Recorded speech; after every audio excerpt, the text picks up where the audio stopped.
வந்தாய் நீ வெள்ளை மேகம் போலே மௌனத்தில் பேசியாய்.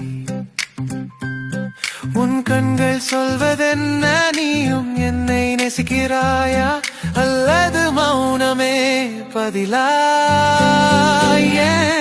அன்பே என்னாருயிர், உன் புன்னகை என்னை உயிரோடு வாழ வைத்தது. உனக்கு புரியாதா என் காதல் பாசம், என் இதயம்